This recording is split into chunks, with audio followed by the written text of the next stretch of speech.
live record a video, the first 3 seconds or so are missing. So I click go live and I think I'm live and that the first 3 seconds are missing. So I am back again in my kitchen. See what I get up to this live stream. I'm a guest on another person's live stream on laptop in the living room. Prince panel.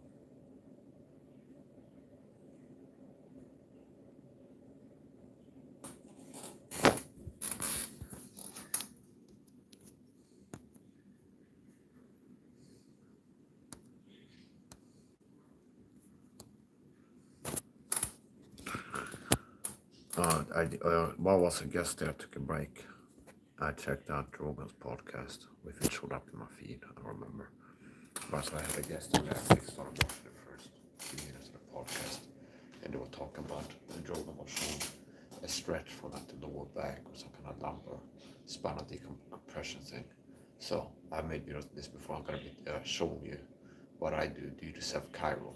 So I am a lot of things. I have many hats. Okay, I'm my own doctor, my own Chiro, my own martial arts coach, and all these things I'm empowered by God to be. So I'm not crediting myself. But if you look in the physical, it's like I'm teaching myself knife fighting, I'm teaching myself boxing, I'm teaching myself. I do chiropractic adjustments, this and that, health, fitness, diet, nutrition, and I can do all things through Christ who strengthens me. I don't see other Christians live like that because they're listening to pastors that are weak bodies of the blind, out of shape, soft mentally, lacking knowledge, and they're not equipping the body of Christ or teach them how to be empowered by God. I look at a lot of churches now and it looks to me like they work for Satan to keep Christians weak. And there's different ways to skin a cat. See, it's like this aversion that I see some, you can call it hyper-gracers, or put a label on them, where it's like people like me, David Goggins Christianity. See, I'm a proponent of David Goggins Christianity, meaning I've been a Christian since I was less than 20. Let's say around 20, if I was 19 or 18 and a half, but it's like I got saved around 20 years old, I'm 36 today. And what has worked, okay, to improve as a Christian, what actually works, not this pie in the sky, cutesy, soft, Andy Boots to Bible church garbage. That sounds great, see, if you're a fat, soft guy out of shape who's not an alpha lead of anything. See, it's like you're a guy who's soft and out of shape, and you'd make videos on masculinity or something like this, okay? Then it's like, yeah, and it's like, oh, hard to be as a Christian. You're supposed to be motivated by love of the Lord or something like this. And it's like basically boils down to wait until you feel like doing it. This hyper-gracers, softies, okay? This soft patty cake stuff. Do the Bible church and the woods, Ben Hotas and others. They're feminine physically, they just have an effeminate aura. So Satan's agenda has worked on them, see. Satan's agenda, why don't I tell them what I really feel? Satan's agenda has worked on them, see. If the effeminate church, see. And I'm not, I love when I see some other guys, they show up. Well, I've been talking about this, like the problem with effeminate men. This part of my stand-up content, if I look at YouTube Studio and I search masculinity, that's one of my bread and butter content for years. I make a video, Christian discipline, masculinity, things like this. And I love it when I see some other people. I was a guest on somebody, Charlotte Nightstar, something like this. And I saw one of her guests was talking about Christian masculinity and stuff at the effeminate church. I want this channel, this guy, effeminate church. So anyway, that's the point. Sometimes I see something, oh yeah, okay, yeah, I need to teach on that again. Okay. So anyway, that's the point. Weak people get envious, strong people get inspired. So people that hate on me, they see me being ripped with a six-pack training here, fasting, they hate on it. Weak men, strong men get inspired. A lot of my training sessions, it's like if I've been having a take it easy day, playing video games, and I open up Instagram and I see, I don't know, maybe 20 photos and some elbow strikes.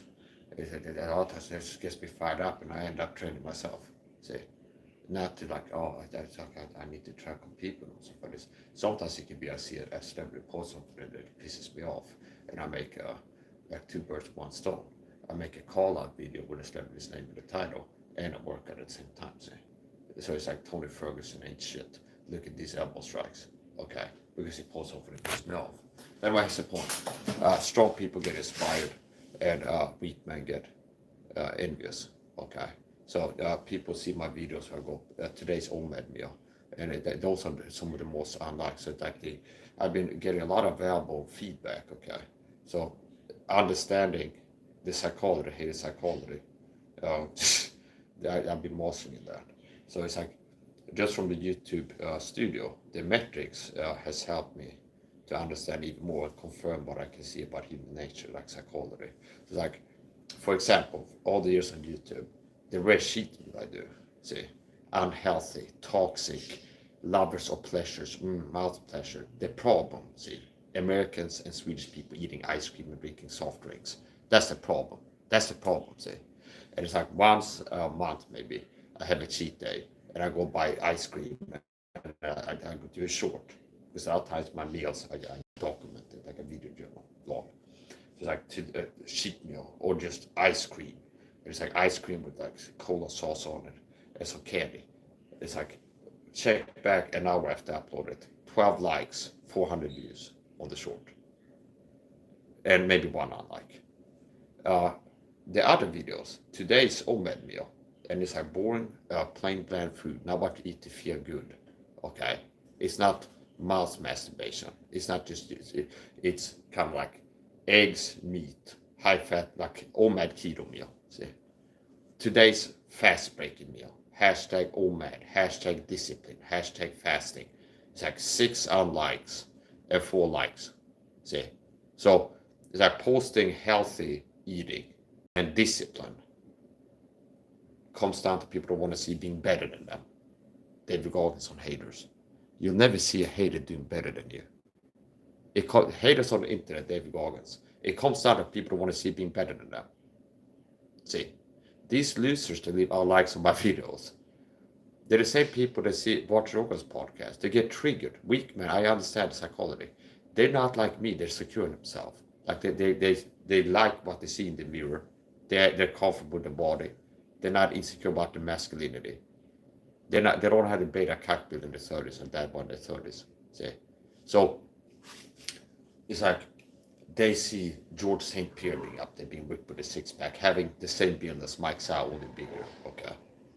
I have a UFC fighter's physique. I have a UFC fighter's physique, a fighter's build. You look at Tony Ferguson, Sugar Sean O'Malley, Conor McGregor when he was in my weight class, which would be so wrong about the weight. It's like they had generally the same type of body I have. And a lot of the heavyweights will have the same type of body composition, only upscale. Okay. So anyways, the point. They see like a podcast, George St. Pierre being ripped with a six-pack and a masculine guy. He's got masculine energy and looks masculine and does masculine shit, see. He's talking about how he does OMAD fasting. Would rather be a hungry lion or like a lazy lion who eats all the time and gets tired. See, and they get triggered by this because they're a fat or scrawny guy who's not manly. He feels effeminate because he is, and he feels a ton of the truth. And he sees this, he gets triggered, and it's like it reminds him that these people are better than him because like the most common health fitness goal is to lose fat, and I'm ripped with a six-pack, less than 4% body fat. See.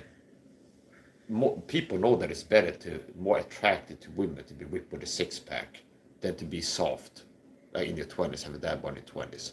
Guys that are ripped with a six-pack on dating sites are like the top 10 elite, the male elite, getting into red pill masculinity psychology now. The reason why a lot of guys have a hard time getting dates on dating websites is because there's guys like me there that they're if I got single and I want to have a new wife, I join and I have this as the profile picture on Mike's house Tinder, okay, or dating website. This is gonna catch women's attention more than a guy who's fat with bitch tits in his 20s got a dad bod. Do you understand? Scientifically, objectively verifiable as superior physique. Okay, so guys that don't have an ideal judges you. Jordan Peterson, David Goggins, an ideal judges you. So if you have an ideal or near ideal male physique, and there's guys that don't have an ideal physique, and the further away from the ideal they are, the more likely they are to be triggered into envy, feelings of envy, the insecurities will be provoked, and they will be wanting to attack you, which shows how pathological these people are, how morbid they are. Do you understand? Because first of all, it's a weak, toxic person that is so weak and undeveloped and immature. There's like the living walk around in the world, they constantly get triggered into feelings of envy, like weak feelings of envy, and like getting angry at people for being beautiful or athletic. Or do you understand? I can't relate to that. Okay, I don't understand that. So it's like there's people in this world, and there's a lot of people on the internet that are like this, like the internet haters, where it's like I can't relate to that. Understand?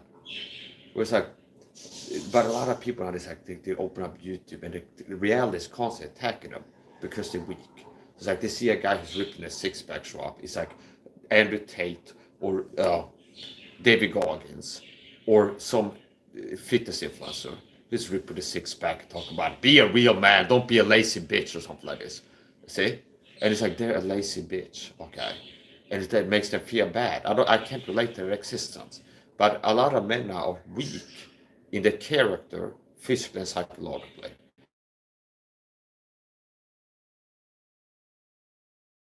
And around some guy who's in good shape and I get angry and feel envious. And it's like one of Goldie comments on his channel, you ain't shit. You saw the shape or something like this.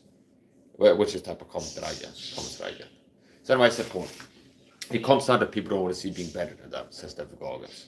And in my experience and research, that holds true. Okay. You never see a hater doing better than you. Okay.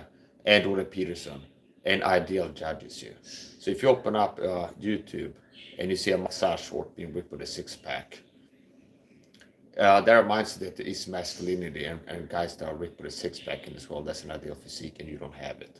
Or you see my face, like, oh, there is handsomeness, good facial symmetry, Fibonacci sequence, okay, the golden mean. There's handsomeness in this world, I don't have it. See, I'm reminded by seeing a handsome face that I'm ugly, and I feel ugly inside. And now engaged in pathological narcissistic defense coping mechanisms of, I see a handsome face, I feel ugly, leave a comment, you look like shit. Because that's how you felt inside when you saw a handsome face, see? Or, wow, this is a good body. Your body is shit, see? Because that's how you felt when you saw a good looking body. You felt like your body is shit and you need to externalize this transfers. This is narcissism. That's not a topic. We live in a world now where the average person is highly narcissistic. Where they have like narcissism light. And the more I look at things, the more clear that becomes. It's like being on YouTube. And I guess it's clear if you are somebody that's extraordinary. You have things where you're out of the ordinary in the positive. Where it's like you see people come, it's like you're exercising. People come say, Mike, you're weak or something like this. Do you understand? It's like you can see the numbers there. There's like people are, you can tell that it's the opposite of the truth, the inversions. What I'm dealing with is, what I'm addressing is the statistics over time experience, like being on YouTube.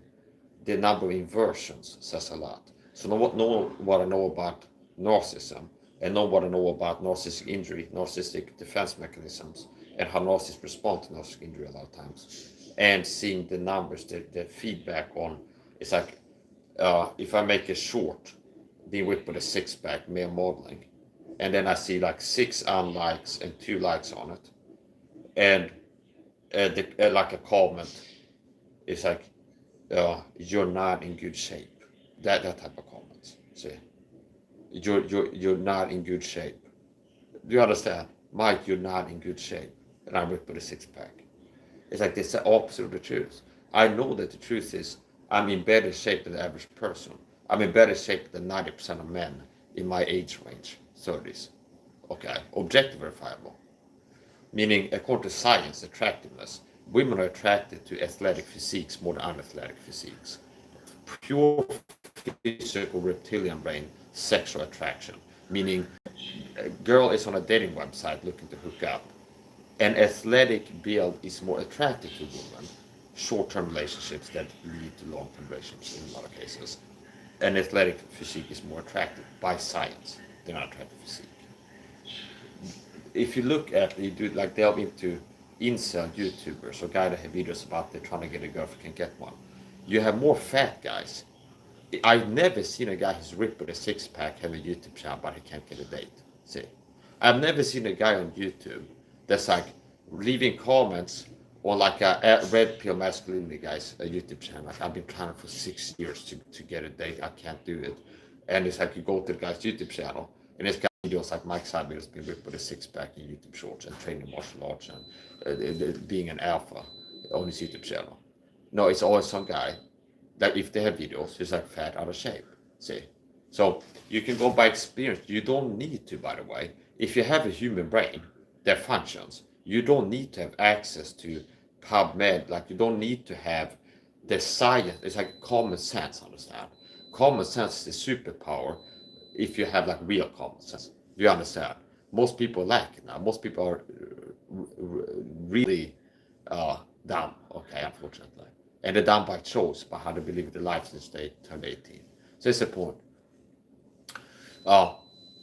Yeah, so it's like yeah, okay. This is a topic that I get fat about, but it's the point. I make a video ripped with a six-pack, okay, and I know I'm in great shape, and there's people that leave comments like, Mike, you're out of shape, and that's objective verifiable, the opposite of the truth. See? The opposite of the truth. What does that tell me? That's like I'm in good shape in the video and some person writes you out of shape. No one about narcissism. Well, it's somebody that feels out of shape by seeing a body that's in shape. And then they do projection, transference, externalization, where it's like they see a narcissist who's a somatic narcissist. Who's like a big part of their, the ego is like that they're good looking or something like this. And that's where they get the supply or something like this. They're good looking. And get other people to agree that they're good looking, something like this. And they see a person who's better looking than them. That might inspire a feeling of ugliness, say.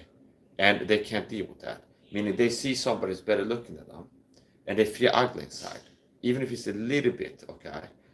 But how do they respond? They might respond like this.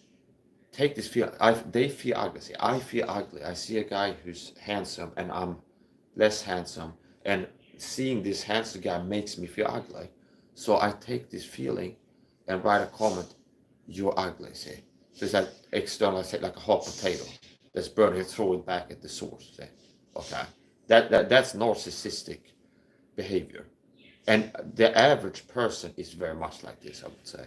From all the years being on YouTube, reading comments, having open chat, being on guests on live streams like panel, round table streams, I've gotten so much data, okay? Like observed so much human behavior, coupled with research, that it's like, yeah, it's like it really shows how fucked up people are. So David Goggins talk about haters on the internet.